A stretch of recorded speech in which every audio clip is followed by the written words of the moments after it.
Can Boom live up to its own hype, or will it go the way of Concorde? It's a familiar story. You're flying high above the clouds when suddenly a jolt of turbulence shakes the plane. Your flight attendant, with a reassuring smile, offers you a free drink. A bit of small talk reveals that they've been serving drinks for free all morning because of the rough ride. That's right, Captain. It's rough up there today. But don't worry, folks. We got plenty of fuel. This baby'll fly smooth, or I'm gonna throw up all over your nice clean carpet, and then we'll crash into the ocean. Okay, so maybe not that part. But if the rest sounds familiar, you're not alone. In fact, at least 2 airlines have expressed interest in buying these tickets, although they didn't say which ones. So what's the catch? Well, these flights won't take off anytime soon, if ever. They're the latest idea from Boom Technology, Inc., a company founded by Blake Scholl in 2016 after he was inspired to build an affordable supersonic jet while riding as a passenger in a small plane.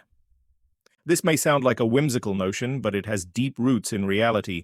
Back in the day, the market had quite a few supersonic options available. There was, of course, the Concorde, which first flew in 1969 and retired in 2003. Then there was the Soviet Union's Tu-144, which made its first flight in 1968 and was retired in 1991. And who could forget the English electric Canberra, which first flew in 1952 and retired in 1963. Okay, you get the picture. None of those planes are flying anymore. Why is that? Well, it comes down to a few key factors.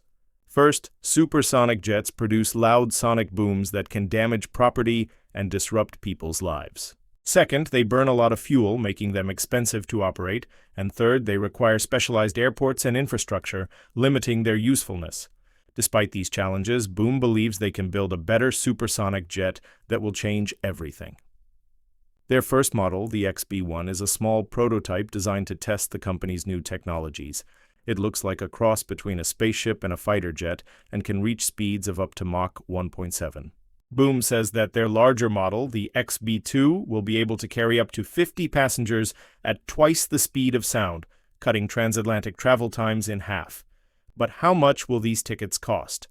According to some estimates, a supersonic ticket could set you back anywhere from $5,000 to $10,000. That's a lot of money. But considering that private jets can cost up to $60 million per hour, it's not that bad. So what do you think? Are you excited about the prospect of supersonic air travel, or do you think it's too expensive and risky? Let us know in the comments below. Supersonic travel. What if we could shrink the world? Imagine stepping into an airplane and moments later feeling the rush of wind as it breaks through the sound barrier. With each passing moment, continents shrink beneath you until distant destinations become tantalizingly close. While science fiction writers have long dreamed of such instantaneous travel, engineers and scientists have made impressive strides toward making supersonic air travel a reality.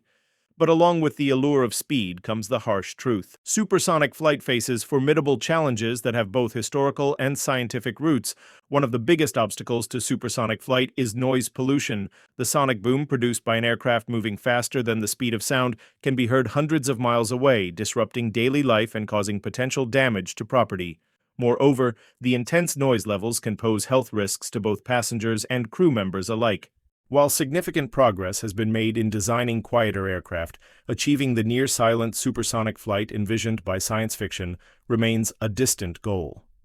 Another challenge is fuel efficiency.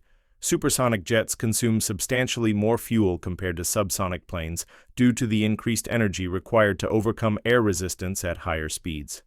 As a result, supersonic flight becomes economically unfeasible, especially when considering the environmental impact of greenhouse gas emissions. To truly revolutionize air travel, engineers must find ways to reduce fuel consumption and emissions without sacrificing speed or safety. Finally, the need for advanced infrastructure poses a significant obstacle to widespread supersonic flight.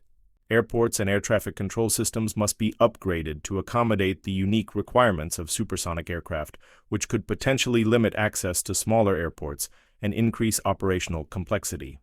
In addition to these technical challenges, regulatory and economic considerations also play a crucial role. Establishing clear guidelines for supersonic flight, ensuring public acceptance, and securing sufficient funding for research and development are essential for unlocking the full potential of this revolutionary technology.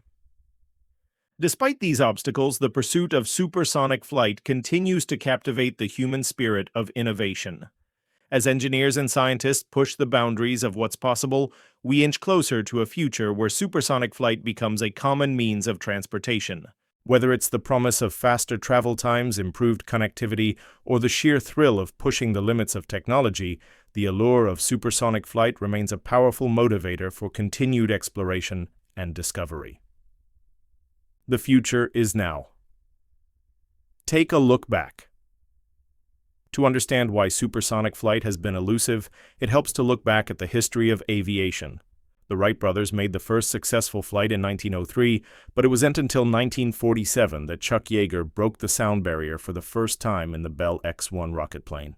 After that, several countries developed supersonic aircraft for military use, but commercial supersonic flight remained a challenge.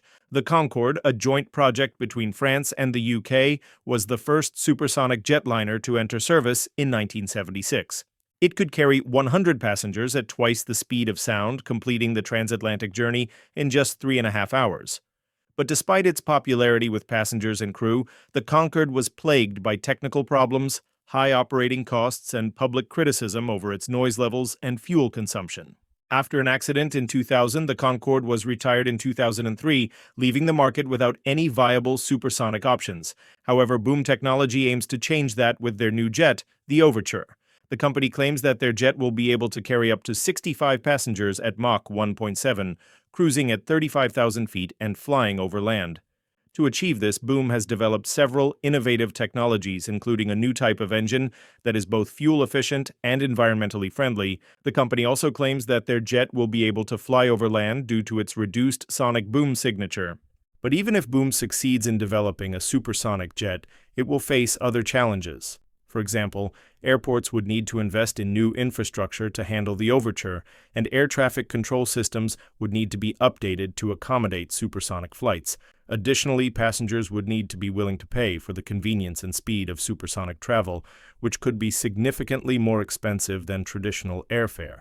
Despite these challenges, Boom has already secured partnerships with major airlines such as American Airlines and United Airlines, which have placed orders for the Overture. If all goes well, the first supersonic passenger flights could take off as early as 2025, connecting cities like New York and London in just 3 hours. Let's fly high. Achieving supersonic flight requires pushing the boundaries of physics and engineering to new heights. For centuries, the concept of traveling faster than the speed of sound seemed like a distant fantasy, something that could only be found in the realm of science fiction. But as our understanding of aerodynamics and propulsion systems advanced, so did our ability to turn fictional dreams into tangible realities. The first supersonic jets were developed during the Cold War era as military aircraft, but it wasn't long before engineers began exploring the potential for commercial supersonic travel. With the advent of new materials, improved engines, and sophisticated computer systems, the possibility of supersonic flight became increasingly within reach. Today, companies like Boom Technology are at the forefront of this endeavor, striving to make supersonic travel more accessible, efficient, and environmentally friendly. Their innovative designs and cutting-edge technologies offer a glimpse into a future where transatlantic flights take less than 3 hours and business meetings on opposite sides of the globe become a daily affair. However, achieving supersonic flight is no easy feat. It requires overcoming numerous technical, economic, and logistical challenges. From designing aircraft that can withstand the immense pressure and heat generated at supersonic speeds, to developing efficient propulsion systems that minimize fuel consumption and emissions, engineers must constantly innovate and push the limits of what's possible. But the challenges don't end there. Supersonic flight also poses unique infrastructural demands on airports, air traffic control systems, and ground support equipment. As supersonic jets become more prevalent, these systems must be upgraded and adapted to handle the increased speeds and complexities of supersonic operations. Additionally, achieving widespread adoption of supersonic flight will require addressing public concerns about noise pollution, safety, and environmental impact. Engaging with communities and policymakers to mitigate these concerns and ensure a smooth transition to supersonic travel is crucial for long-term success. Yet, despite the challenges, the pursuit of supersonic flight continues to capture the imagination of engineers and aviation enthusiasts alike. The dream of soaring through the skies at breathtaking speeds and connecting distant corners of the globe in mere minutes is simply too alluring to abandon. As technology advances and our understanding of supersonic flight grows, we can expect even more exciting developments on the horizon. Perhaps one day soon, supersonic jets will become a common sight in the sky, carrying passengers to their destinations in record time and bridging the gaps between continents and cultures like never before. What do you think? Thank you for watching this episode. We hope you enjoyed learning more about Boom and the future of air travel. Please share your thoughts on the challenges and opportunities associated with supersonic flight. Will Boom succeed where Concorde failed? Only time will tell. But one thing is for sure, the future of aviation is full of exciting possibilities. So stay tuned for more updates on this and other exciting topics. Thanks for watching, and we'll see you in the next episode. The year 2029 is shaping up to be a big one for commercial aviation. Both Boeing and Airbus are set to debut new midsize jets while the industry transitions to sustainable fuels. It could also be the year that supersonic passenger jets make a comeback. If all goes according to plan, Boom Supersonic's XB2 Overture will begin commercial service between the United States and the United Kingdom. What's more, the Denver-based startup expects its plane to fly at an eye-popping Mach 1.7 or about 1,300 miles per hour. That means New York to London in 3 hours and a transcontinental flight from Los Angeles to Sydney in under 6. But to say that the road to realizing this ambitious schedule has been bumpy would be an understatement. In fact, the XB2 is 2 years.